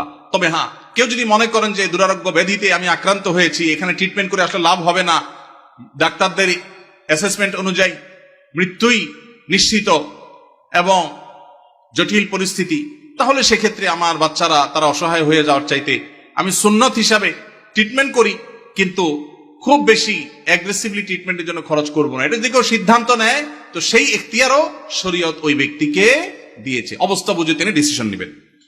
এরপরে প্রশ্ন, আমার বড় ভাইয়ের বউ বা আমার ভাবি পরকিয়া করেছেন 5 বছর ধরে জানতে পেরেছি এবং পরকিয়ার মাধ্যমে একটা বাচ্চাও হয়েছে, এখন করণীয় কি? পরকিয়া এখন ঘরে ঘরে হয়েছে ভাই, জঘন্য ব্যাধিতে পরিণত হয়েছে। তো এইরকম যদি পরিস্থিতি হয়, ইসলামী শরিয়াত দৃষ্টিকোণ থেকে এটা সবচেয়ে বড় জঘন্য অপরাধ হয়েছে। ইসলামী বিচার ব্যবস্থা থাকলে এর সবচেয়ে কঠিন শাস্তি হতো, যেহেতু বিচারিকভাবে আইনগতভাবে সেটা কার্যকর করবার সুযোগ নাই, যেহেতু ইসলামী বিচার ব্যবস্থা নেই। এজন্য এটার বিচারের ভার কোন এলাকার কোন মোড়ল মাতবর কেউ নিজের হাতে নেওয়ার অধিকার কারোর নাই, সুযোগ নাই, খবরদার। তবে এইরকম পাপিষ্ঠ তার সাথে সংসার করার বিষয়ে যদি সে চরিত্রহীন এটা সাব্যস্ত হয়, চার চরিত্র সংশোধনের আশা না থাকে, তাহলে তাকে ডিভোর্স দিয়ে ভিন্ন কোনো চিন্তা তার স্বামী করতে হবে। আর যদি তিনি তার কৃতকর্মের জন্য অনুতপ্ত হয়ে আল্লাহর কাছে মাপ চান, যেহেতু ইসলামী বিচার ব্যবস্থা নাই সেহেতু তার শাস্তি কার্যকর করবার উপায় নাই, কিন্তু তিনি তওবা করলে আল্লাহ তাআলা চাইলে মাফও করতে পারেন। এটা একান্ত তাদের বিষয়, আল্লাহর বিষয়। দোয়া কবুল হওয়ার জন্য মহান আল্লাহ তাআলার কাছে কিভাবে দোয়া করতে হবে? দোয়া কবুল হওয়ার জন্য প্রথম শর্ত হলো হালাল উপার্জন থাকা। হারাম উপার্জনকারী ব্যক্তির দোয়া কবুল হয় না। চুরি করে, ডাকাতি করে, টিন চুরি, গম চুরি করে এরপরে মক্কা শরীফ গিয়ে 2 হাত তুলে আল্লাহর কাছে চোখের পানি ফেলে দোয়া করছেন, হাদিস বলছে দোয়া কবুল হবে না, দোয়া কবুল হবে না। নবী করিম সাল্লাল্লাহু আলাইহি ওয়াসাল্লাম পরিষ্কার হাদিস আছে, অনেক দূর থেকে এলোমেলো চুল নিয়ে, ধুলোমলিন শরীর নিয়ে কেউ যদি কাবার চারপাশে হাত তুলে দোয়া করে, আন্না ইউস্তাজাবু লিযালিক, কিভাবে তার দোয়া কবুল হবে? নবীজি বলেছেন, কারণ দেহ, তার শরীর, তার সম্পদ হারাম দ্বারা গঠিত হয়েছে। এই জন্য দোয়া কবুলের জন্য প্রথম শর্ত হলো হালাল উপার্জন থাকা। কেউ যদি আগে হারাম উপার্জন করে থাকেন, এখন তওবা করবেন, মানুষের হক মেরেছেন, এখন ফেরত দিবেন, তারপরে আল্লাহর কাছে দোয়া করবেন, ইনশাআল্লাহ দোয়া কবুল হবে। দোয়া কবুলের দ্বিতীয় শর্ত হলো অন্তরের অন্তঃস্থল থেকে কায় মনোবাক্যে দোয়া করবেন, অন্য মনস্ক হয়ে না, দায় সারা ভাবে না, মনোযোগ দিয়ে দোয়া করবেন। দোয়া কবুলের জন্য আরেকটা গুরুত্বপূর্ণ শর্ত হলো হালাল বিষয়ে দোয়া করবেন, হারাম জিনিস আল্লাহর কাছে চাইবেন না, 2 নম্বর জিনিস আল্লাহর কাছে চাইবেন না। অবৈধ সম্পর্ক করার, কারোর সাথে অবৈধ রিলেশন করার, হারাম সম্পর্ক করার জন্য আল্লাহর কাছে দোয়া করবেন, এটা অবৈধ দোয়া, নাজায়েজ দোয়া, এটা করা জায়েজ নাই। বৈধ দোয়া করবেন, নেক দোয়া করবেন, ইনশাআল্লাহ আশা করা যায় আল্লাহ তাআলা দোয়া কবুল করবেন। দোয়ার ক্ষেত্রে আল্লাহর প্রশংসা, নবীজির প্রতি দুরূদ প্রেরণ, এরপরে আপনি যে কোনো চাওয়া পেশ করবেন, বৈধ চাওয়া। এবং দোয়া করার পর কবুল হচ্ছে না কেন জন্য হুলস্থুল করবেন না। এই শর্তগুলো মেনে চললে কোরআন এবং হাদিসের আলোকে আশা করা যায় দোয়া কবুল হবে ইনশাআল্লাহ। দোয়া কবুলের বেশ অনেকগুলো স্থান আছে, ইনশাআল্লাহ অন্য কোনো মাহফিলে এটার উপরে আলোচনা করতে হবে। এটা নিয়ে আমার একটা সংকলন আছে। দোয়া কবুলের 33টা জায়গা আছে, স্থান আছে, সময় আছে। সেগুলো কি কি একটা আলাদা আলোচনা ইনশাআল্লাহ আমরা বলবো। এটা নিয়ে বহু আগে আমার একটা বক্তব্য আছে অনলাইনে, কারো প্রয়োজন হলে শুনে নিতে পারেন। হালাল ভাবে, সুদঘোষহীন ভাবে রিজিকের ব্যবস্থা কিভাবে করতে পারবো? হালাল ভাবে, সুদঘোষহীন ভাবে, একেবারে কোনো জায়জামেলা ছাড়া আপনার মাসে মাসে অ্যাকাউন্টে টাকা চলে আসবে, এইরকম অটোমেটিক ইনকাম করার কোনো দোয়া, কোনো আমল আমার জানা নাই। আমি কি বুঝতে পারছি? অনেক যুবক ভাইরা আছেন বলে সব হারাম আর হারাম, যাবো কই? হুজুর একটু দোয়াটা শিখাই দেন, আল্লাহ করে দেখ। অনেকে আছেন ঋণগ্রস্ত, দোয়া চান, চিরকুট লিখে দেন, হুজুর ঋণ মুক্তির আমল শিখাই দেন। পার্সোনালি যদি জিজ্ঞেস করা যায় জমি জমা আছে কিনা, বলে হ্যাঁ আছে আলহামদুলিল্লাহ। তো সেটা বিক্রি করে ঋণ দেন না কেন? বলে জমি বেশি কেউ ঋণ দেয়? মানে আপনি দোয়া শিখাই দেন, আমার জমি আমার থাকুক, ব্যাংকের টাকা থাকুক, আল্লাহ উপর থেকে একটা বস্তা পাঠায় দেখ। এটা কোনো দোয়ার পদ্ধতি হতে। যে সমস্ত ভাইরা হালাল উপার্জনের কোনো পথ খুঁজে পাচ্ছেন না, তাদেরকে প্রথমেই বলবো একটা কাজ করেন, অভাব দূর হয়ে যাবে। সেটা হলো ভাব ছেড়ে দেন। কি ছাড়তে বলছি? ভাব। ভাব ছেড়ে দিলে অভাব দূর হয়ে যাবে। ভাব ছেড়ে দিলে অভাব দূর হয়ে যাবে। বুঝেন নাই কথাটা? আপনার সাথে যায় না এই কাজ, এটার নাম ভাব। এটার নাম কি? এটা আমার সাথে যায় না, আমি কিভাবে একটা শিক্ষিত ছেলে এই কাজ করি, এটার নাম ভাব। এটার নাম কি? এই ভাবের অভাবই বেশি। ভাবের অভাবই বহু লোক আছে, হায়রে কান্নাকাটি, ওরা টাকা নাই, পয়সা নাই, অভাব অভাব। বাচ্চা কাচ্চা নিয়ে চাইনিজে খাইতে গেছে, মন খারাপ। কারণ নিয়ত করছিল এবার ব্যবসার লাভের টাকা দিয়া পোলাপান নিয়ে একটু থাইল্যান্ড যাবে, হইল না, কক্সবাজার আসছে, মন খারাপ। এটা কিসের অভাবী? ভাবের অভাবী। কিসের অভাবী? ভাব ছেড়ে দিলে অভাব এমনি দূর হয়ে যাবে। আমি বিভিন্ন জায়গায় বলি, সেদিন ডুয়েটের প্রোগ্রামেও বলেছি, আমি ছাত্র জীবনে 600 টাকা বেতনে ইমামতির চাকরি করেছি। আমি তখন স্ট্যান্ড করা ছাত্র। আমি তখন চট্টগ্রামে হাটহাজারী মাদ্রাসা, বাংলাদেশ সবচেয়ে বড় মাদ্রাসার ভর্তি হওয়া ছাত্র। সেই বড় মাদ্রাসার পড়াশোনা বাদ দিয়া মফস্বলের মাদ্রাসায়, জেলা পর্যায়ের ছোট মাদ্রাসায়, তার তুলনায় সেখানে গিয়ে ভর্তি হয়েছি।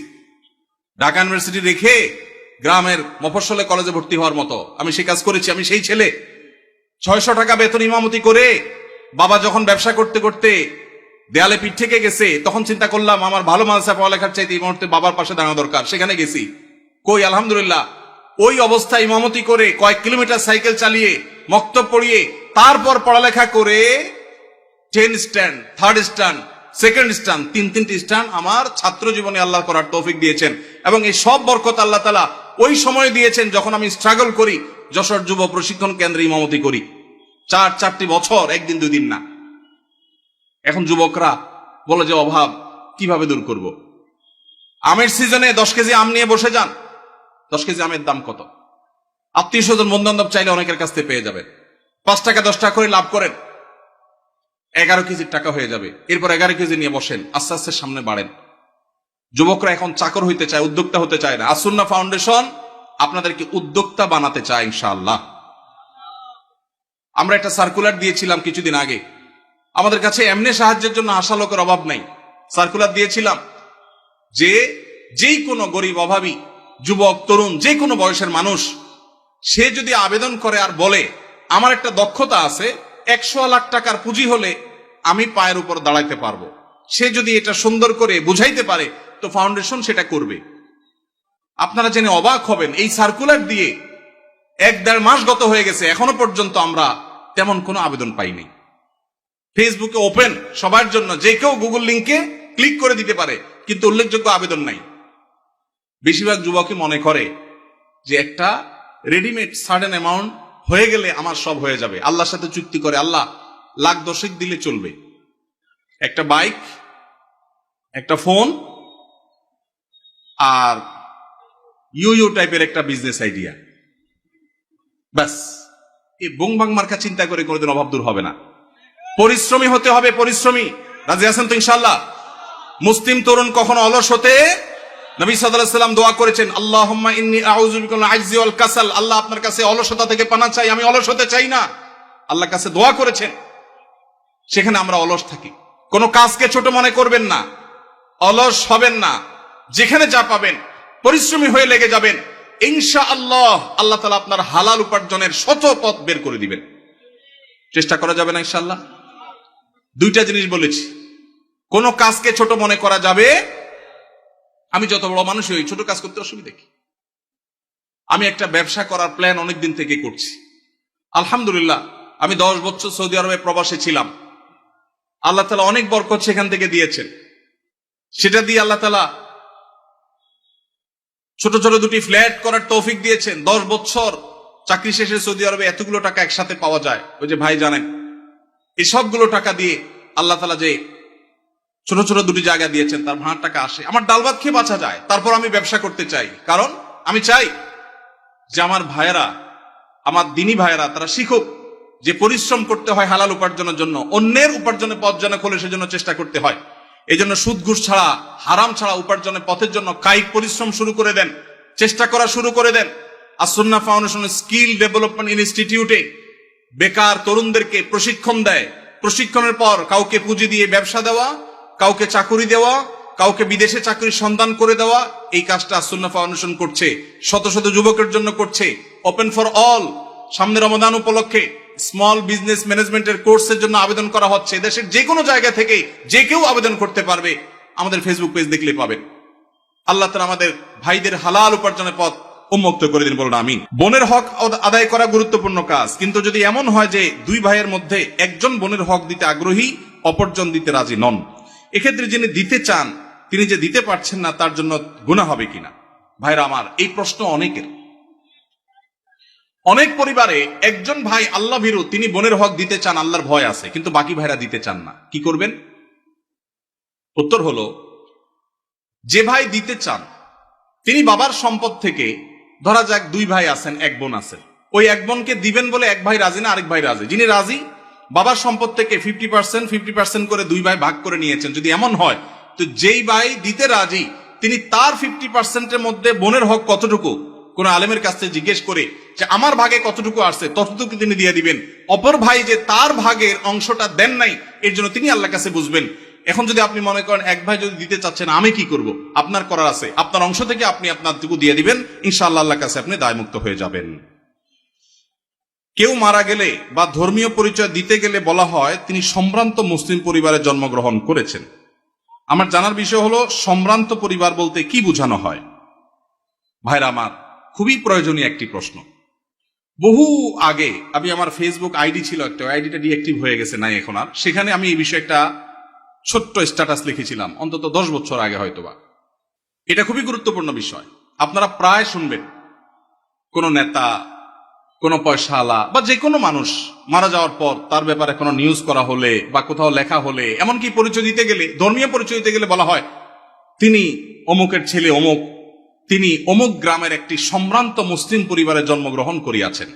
আপনারা পড়ছেন না, পড়েন না এরকম লেখা? এই যে সম্ভ্রান্ত মুসলিম পরিবার বলা হয়, এটা আমার একান্ত ব্যক্তিগত দৃষ্টিভঙ্গি। এটা আমি মনে করি খুবই গর্হিত একটা শব্দ। এমনি সম্ভ্রান্ত শব্দ, এই শব্দ নিয়ে ভিন্ন আলাপ আছে, আমি সেদিকে যাচ্ছি না, শব্দ বিশ্লেষণে যাচ্ছি না। সম্ভ্রান্তে বলতে বোঝানো হয় আশরাফ, অভিজাত, কুলীন, তারপরে আশরাফ মানে খুব বেশি সম্মানীয়। এই যে বংশ এবং পরিবারের মধ্যে কুলীন আর অকুলীন, এই ভেদাভেদ কাদের মধ্যে আছে? হিন্দু ভাইদের মধ্যে আছে, ঠিক না? ঠিক। হিন্দুদের মধ্যে জাতের ব্যবধান আছে না নাই? হিন্দুদের মধ্যে সব জাতের মানুষ কি সমান? তাদের মধ্যে সম্ভ্রান্ত জাত আছে, আবার একেবারে অসম্ভ্রান্ত জাত আছে। মুসলমানদের মধ্যে কিরকম সম্ভ্রান্ত অসম্ভ্রান্ত বলতে কোনো ভেদাভেদ আছে? আল্লাহ বলেছেন পরিষ্কার ভাবে, এই আল্লাহ তাআলা এই পরিবারের পরিচয় সম্পর্কে বলেছেন, ইন্না খালাকনাকুম শুউবান ওয়া কাবাইলা, বিভিন্ন গোত্রে বিভিন্ন পরিবারে তোমাদের সৃষ্টি করেছি, লিতাআরাফু, পরিচয়ের সুবিধার্থে, চেনার সুবিধার্থে। ইন্না আকরামাকুম ইনদাল্লাহি আতকাকুম, তোমাদের মধ্যে সবচেয়ে বেশি মর্যাদাবান সে যার ভিতরে তাকওয়া সবচেয়ে বেশি। পারিবারিক পরিচয়, বংশগত পরিচয়ের ভিত্তিতে কখনো মর্যাদার তারতম্য হবে না। অতএব সম্ভ্রান্ত আর অসম্ভ্রান্ত মুসলমানদের মধ্যে এই ধারণাটাই হলো হিন্দু থেকে আসছে, এবং একটি ভুল, একটা অপসংস্কৃতি, এটা আমাদের দূর করতে হবে এবং ত্যাগ করতে হবে ইনশাআল্লাহ। ইমাম সাহেবের পূর্বে মুক্তাদি সালাম ফিরালে নামাজ হবে কিনা? এটা অনেকের হয়, হয় না? হয় না? যাদের একটু তাড়াহুড়ার রোগ আছে, ইমাম সাহেব একটু কাশি দিতে গেলে মনে করে সালাম দিছে, সালাম ফিরে ফেলে, হয় কি হয় না? কিছু লোক আছে দেখবেন ট্রেনের মধ্যে একটু তাড়াতাড়ি যাওয়া দরকার, তো এদিকে জোর করে বগিরে মাথা মাথা হাঁটে, কেন? তার তাড়াতাড়ি যাওয়া দরকার। সে বেশি জোরে হাঁটলে কি ট্রেন তাড়াতাড়ি চলবে? আগে পৌঁছাবে, কিন্তু সে চেষ্টা করে। তো আপনি যতই হুলস্থুল করেন, ইমামের আগে তো নামাজ শেষ করতে পারবেন না। তো এই জন্য ইমামের আগে কোনো কাজ করা এটা ভুল। নবী সাল্লাল্লাহু আলাইহি ওয়াসাল্লাম বলেছেন, ইন্নামা জুইলাল ইমামু লিউতাম্মা বি, ইমাম দেয়া হয়েছে তাকে অনুসরণ করবার জন্য। ইমাম যখন রুকুতে যায় তারপরে রুকুতে যাবা, যখন সিজদা যায় তারপরে সিজদা দিবে, যখন সালাম ফেলে তারপরে সালাম দিবে, এ হলো নবী সাল্লাল্লাহু আলাইহি ওয়াসাল্লামের নির্দেশ।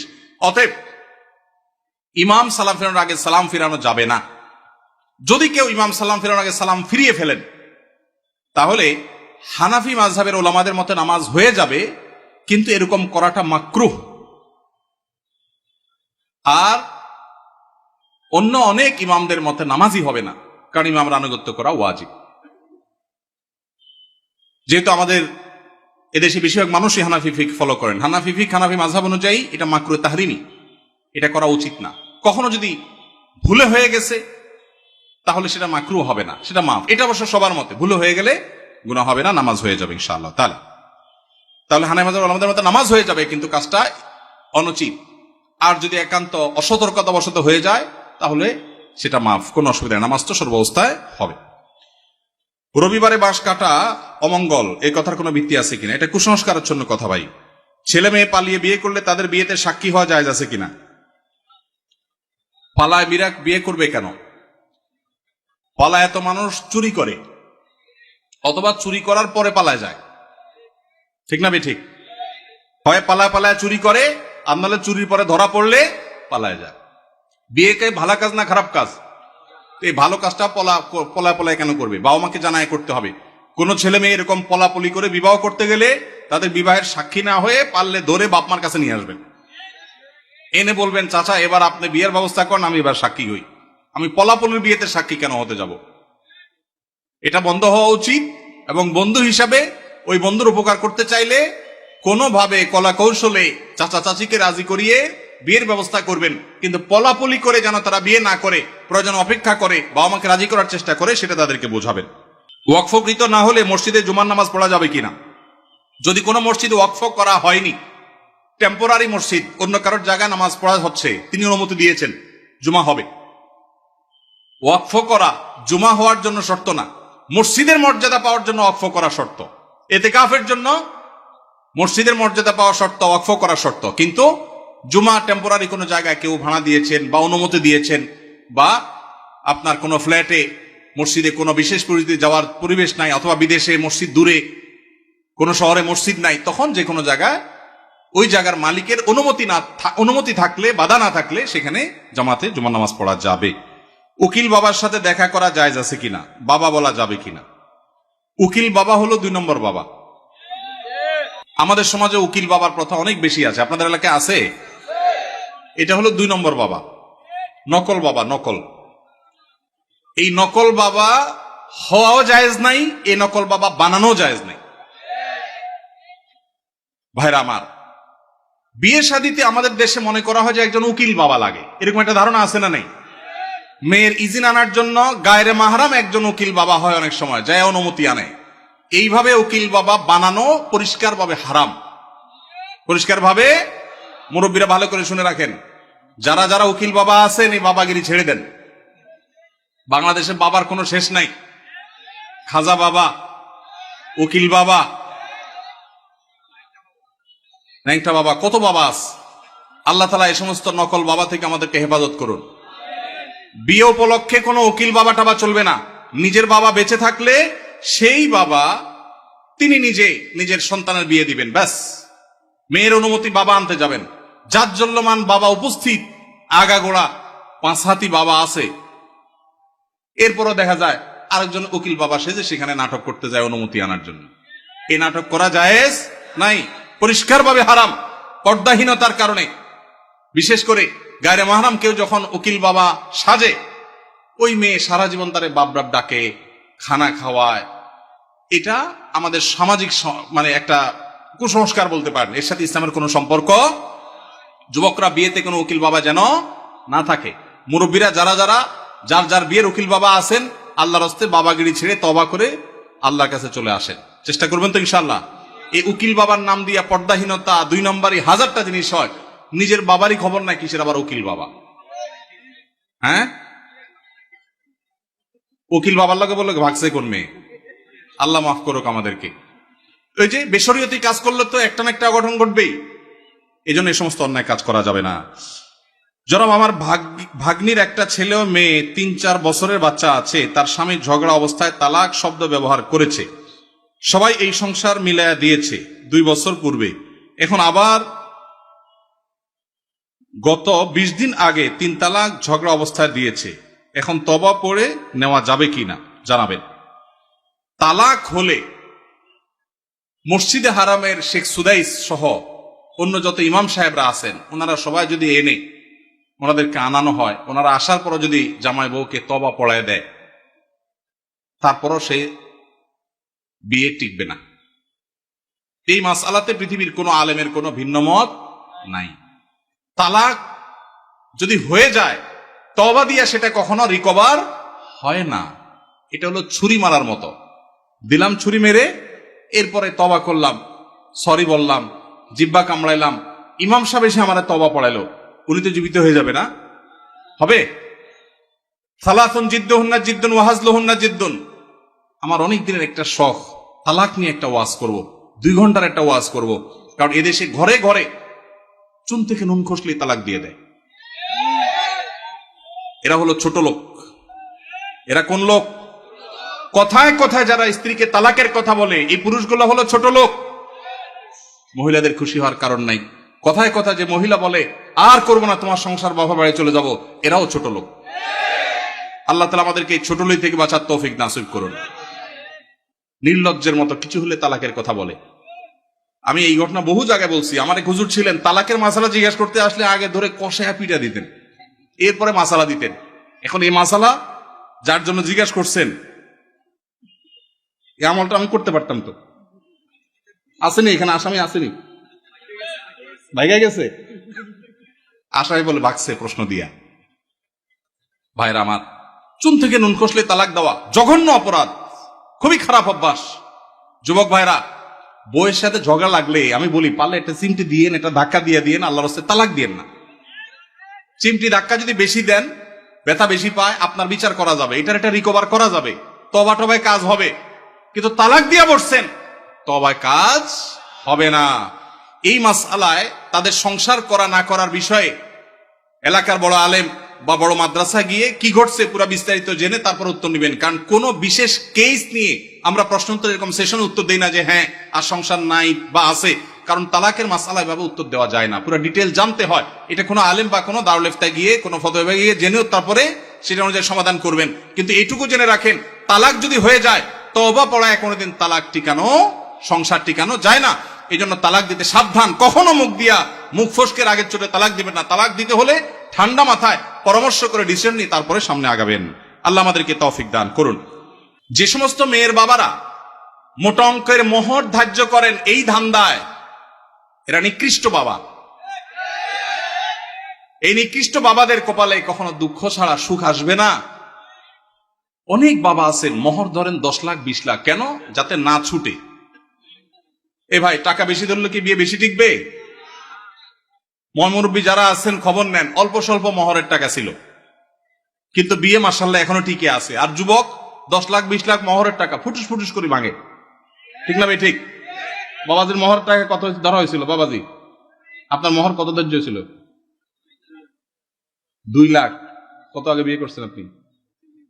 হ্যাঁ, 89 সনে। আপনি কি বড় লোকের ছেলে নাকি? সাধারণ মানুষ? আচ্ছা, সত্য সত্য বলেন, 2 লাখ কে দিছিলেন? চাচিরে দিছিলেন আপনি? সবর সবর সবর। দিছিলেন? সম্পদ দিছেন? 2 লাখ হবে সেটা? আলহামদুলিল্লাহ, তাহলে তো দিছেনই। আপনারা এতক্ষণ ঠিক ঠিক বলে তো লাভ হলো না। মুরব্বী তো ঠিকই দিচ্ছেন মাশাআল্লাহ। 2 লাখের সম্পদ দিয়ে দিচ্ছেন চাচিরে, ওইটা আবার ফেরত ফেরত নেন নাই তো? নেওয়ার কোনো দান্দা টান্দা নাই তো? আলহামদুলিল্লাহ। হ্যাঁ, কার 2000? চাচা একটু দাঁড়ান তো বাবা, একটু দাঁড়ান, একটু দাঁড়ান। নারায়ে তাকবীর। বাবাজির মোহর কত ছিল? 2000 কত আগে বাবা? হ্যাঁ হ্যাঁ, কত আনুমানিক? 60 বছরে 2000 তো এখন 20 লাখ টাকার সমান মনে হয়। ওই টাকা কি সে আমলে শোধ করছেন না এখনকার আমলে এসে শোধ করছেন? হ্যাঁ, দিয়া ফেলাইছেন তখনই? তাহলে আস্তে আস্তে দিছেন, আলহামদুলিল্লাহ। এটা একটা দৃষ্টান্ত উজ্জ্বল মাশাআল্লাহ। তো 2000 টাকার বিয়ে টিকছে তো? আছে তো চাচি? আছে তো? চাচি বেঁচে আছে? মারা গেছেন? আলহামদুলিল্লাহ, বিয়ে টিকছে। আল্লাহ চাচিকে দুনিয়া থেকে নিয়ে গেছেন, আল্লাহ তাকে জান্নাতুল ফেরদৌস নসিব করুন। মেয়ের বাবারা যারা মনে করেন বড় অঙ্কের মোহর